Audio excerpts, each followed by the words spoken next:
Member for Fremantle. Deputy Speaker, I'm going to begin and end my contribution by making the same simple point.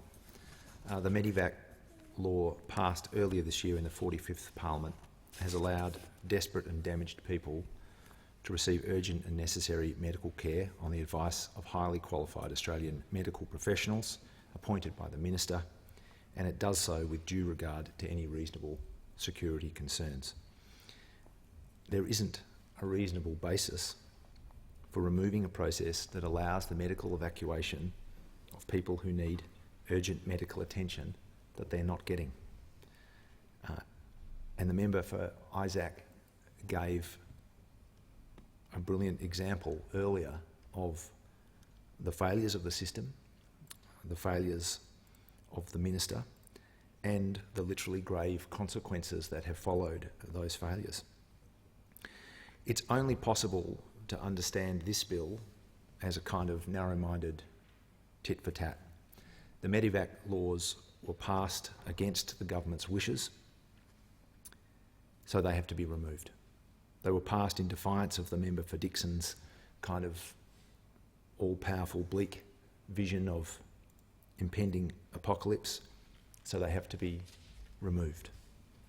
They don't sit with his insistence on pretending that only by being oblivious to the care of people in offshore detention and only by a kind of conduct that is mean and cruel and confected in its kind of cartoonish toughness, that this country is kept safe, and that is ridiculous.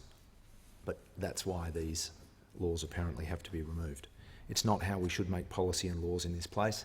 It's petty, it's cruel, and it will do harm.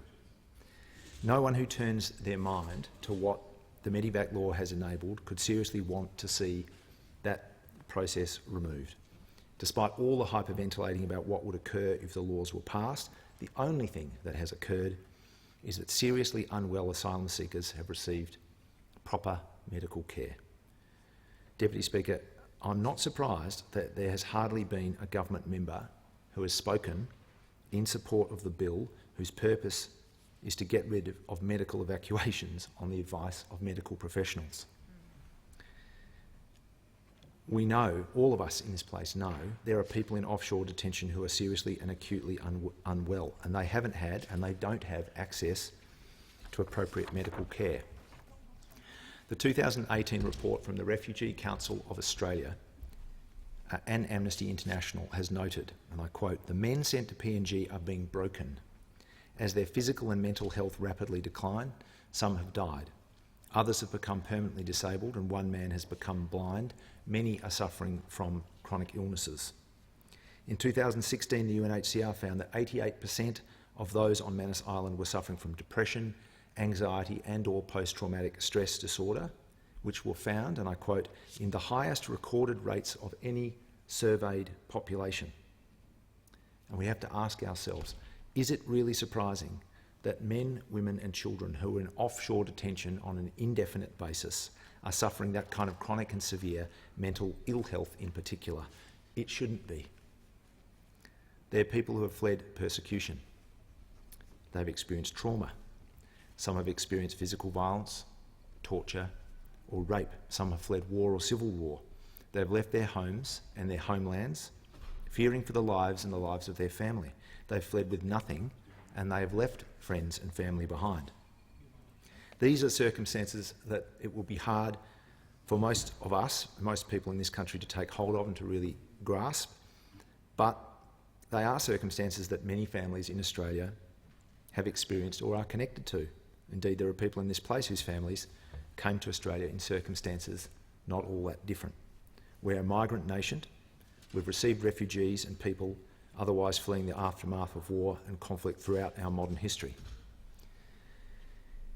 Deputy Speaker, I honestly can't imagine what it would be like to be in serious fear of my life and at the same time have to accept that there's nowhere I can turn, that there is no protection from local authorities or government or the law, but in fact to know that those things are often the source of the threat.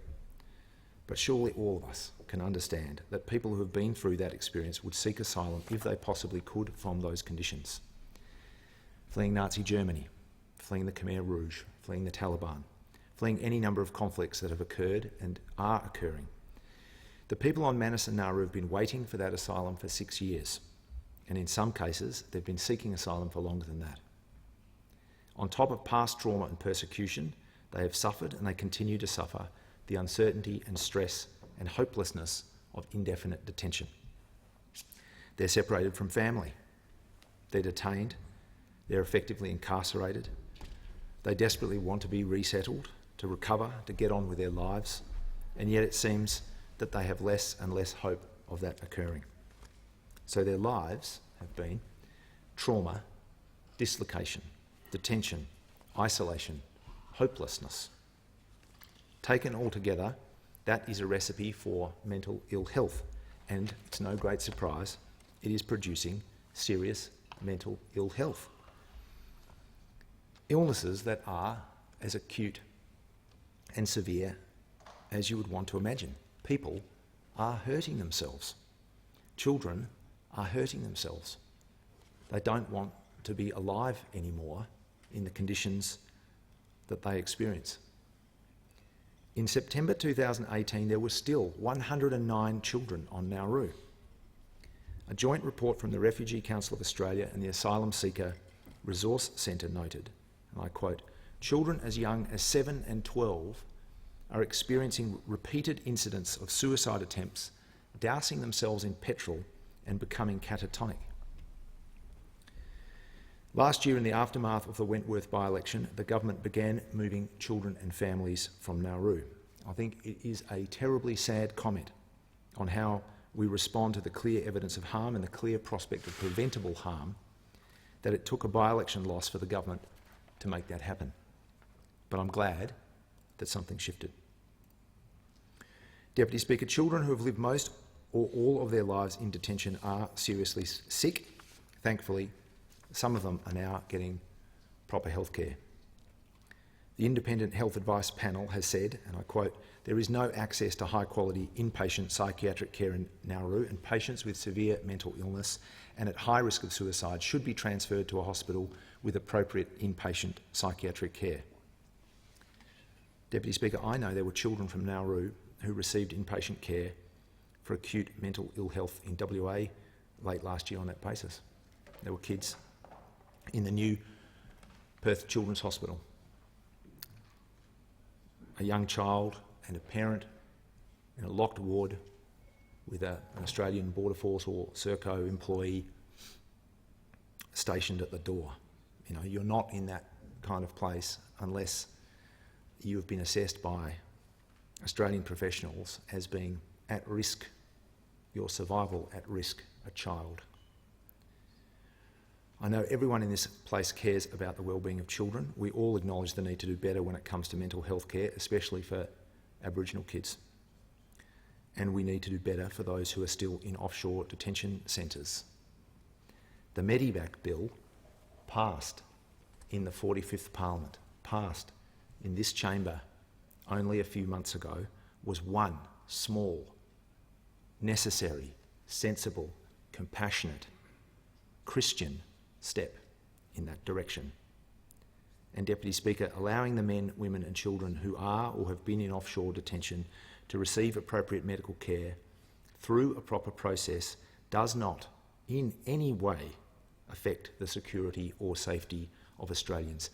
That is an enormously serious topic, and no one, if you respect that, if you seriously say that the highest priority of leadership and of government is the safety of the Australian people, you should never stand up and trail that about in defence of what is being done here.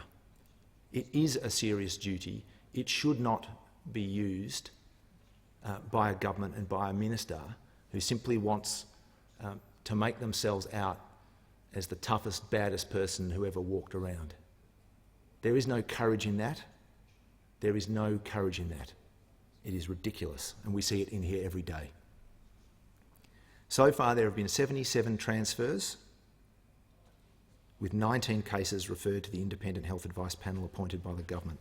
Of those referred cases, the minister's challenge on health grounds has been upheld on 12 occasions and overturned on 7 occasions.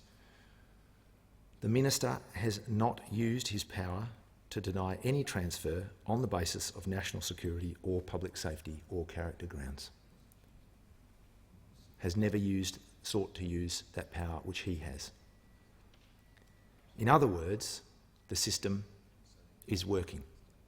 People in desperate ill health, on the brink of survival, finally have the opportunity on medical advice to get the kind of health care that they desperately need. So I end as I began, Deputy Speaker. The Medevac law passed earlier this year in the 45th Parliament allows and has allowed desperate and damaged people to receive urgent and necessary medical care on the advice of highly qualified Australian medical professionals appointed by the Minister for Home Affairs, and it does so with due and proper regard to any reasonable security concerns.